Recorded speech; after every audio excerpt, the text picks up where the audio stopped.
Welcome in, everybody, to another episode of the Brett Allen Show, a pop culture video cast and podcast. And over the last couple days, the hits just keep on coming with the show. We've had some amazing people, and today will certainly not disappointment. Or will not disappoint. I'm so excited to talk.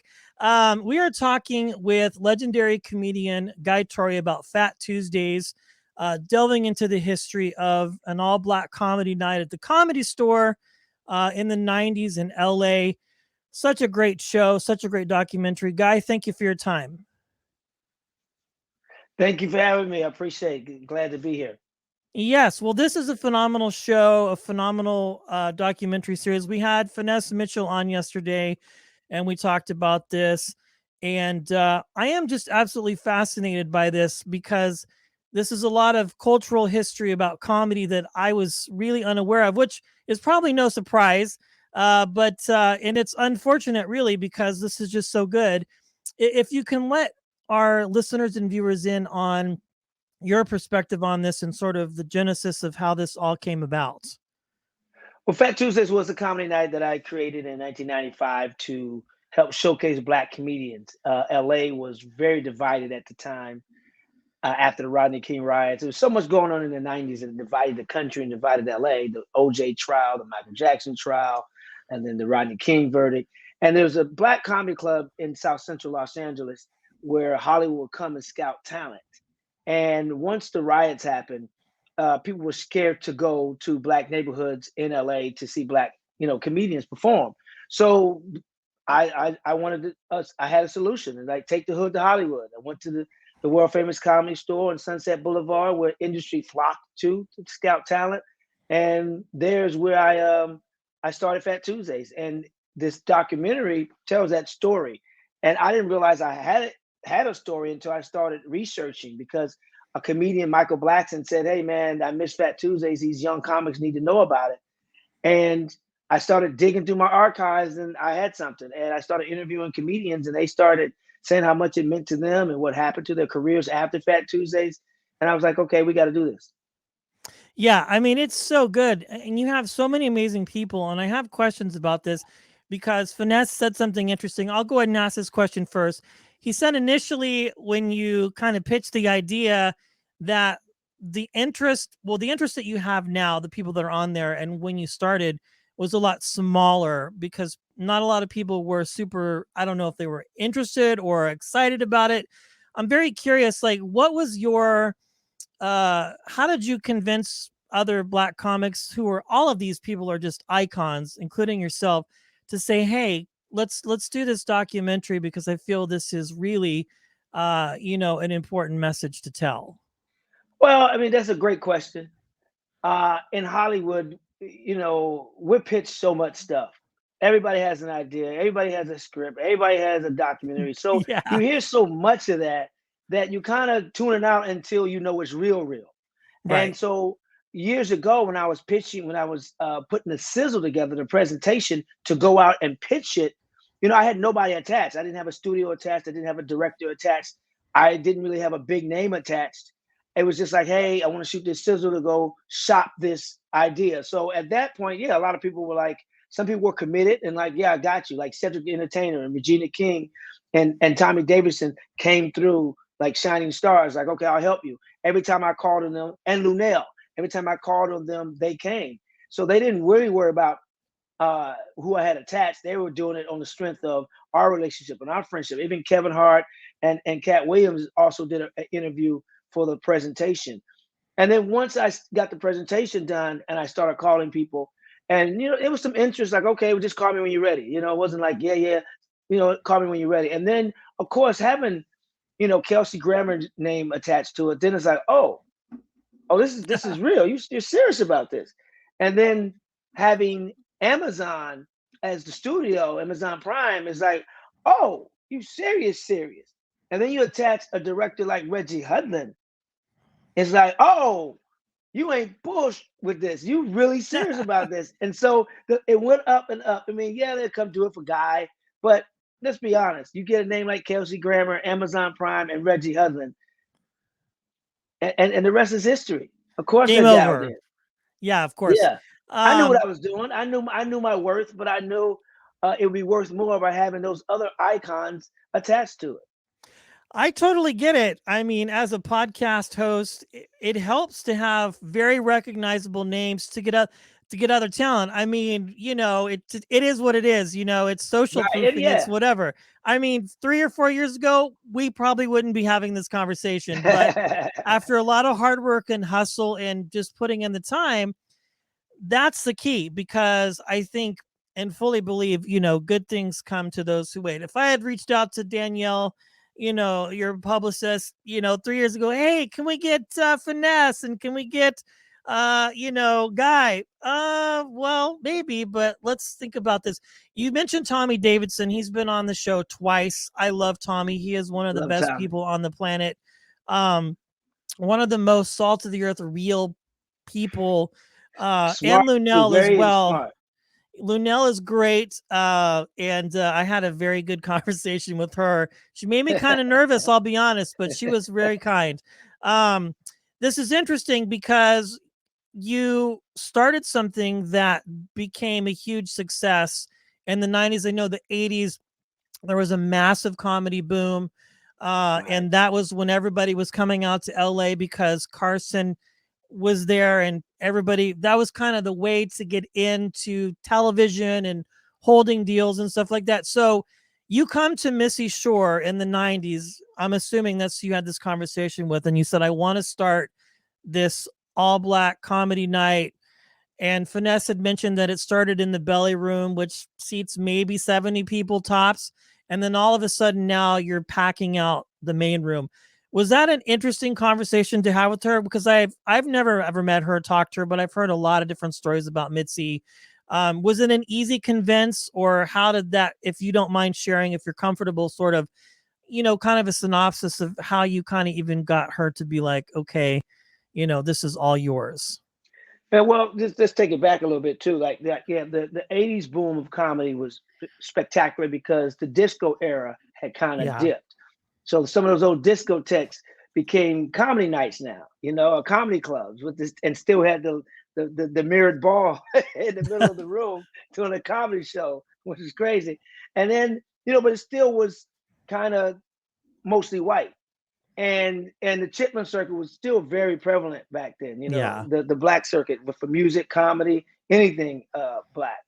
And then when the '90s hit, Def Comedy Jam was the thing that really brought black comedy, urban comedy into white homes, and Yeah. and also black homes as well on HBO. So that kind of was the tipping point of far as like the entrance, the pioneer that made it more palatable. Like, oh, wait a minute, this successful show on HBO is getting numbers. So then when uh, I decided to do Fat Tuesdays, my manager at the time was friends with the GM and the booker, talent booker at the Comedy Store. Scott Day was his name. And he had a conversation with him and said, hey, my client would like to, do a room to showcase black comedians. And I guess it made it a little easier to do in a way because Eddie Griffin had attempted it as well before I did. And it didn't last long, but Interesting. I think Eddie got too busy and blew up and couldn't probably do it anymore. So they saw the potential, with that. And then when I came along, it was basically like, okay, you get February, which probably was their Black History love. Like, we give you February, it's Black History Right, of Month, and course. because That's all I oh, had was February to make it work. I had the month of February to make it work, and it gave me Tuesday nights, which is the worst night of the week for anything. Taco Tuesdays wasn't even popular back then. and then they gave me the smallest room. Vanessa is right, it's the belly room, but it holds like 90 people. But 70 because people were starting to get larger and taking up more than one seat. So it probably really was about 70 people that because needed of Taco to Tuesday. Yeah, we'll to say the that. Taco Tuesday. Exactly. Fat Tuesdays. Fat Taco Tuesdays. So yeah, so that's how it really happened. So the conversation I personally didn't have, but once I got in there, then Mitzi kind of like left me alone. And as long as the bar was making money, it was fine. And there was a few fights and stuff that happened that Mitzi wasn't happy with, and I had to end up getting my own insurance for that night, and things like that. But other than that, she kind of stayed out of the way. Wow, I just find all of this so fascinating. I'm not sure if you are, and you might be familiar with Wayne Fetterman. He wrote a book on the history of comedy. Of course, there was another documentary series. I think it was on HBO or Showtime about the Comedy Store with Showtime. my Showtime, and now this. I have spoken to so many comedians, but I am just fascinated by your world as a comic because it's so different even from the world of acting and film and television, because what you do, I feel like, is a very special gift, just to be able to Mm, get up there and make people laugh, but then to create something like this, and to just really like change the landscape of comedy. And as you said, and we've said, to finesse, getting black comedy into the homes of people, into the minds of people, because I mean, it's I just find it interesting, that it just was really not really a thing. But other than what you said, it kind of makes sense. Has the Comedy Store always been your home club? Is that were you kind of a regular there, or did you do other oh, I places? mean, it was I was a regular there because of Fat Tuesday. Okay. I travel a lot. I do a lot of the improvs and funny bones and levity lives, and comedy zones around the country. So my home club has really been the road, to be honest. That's why I perform the most.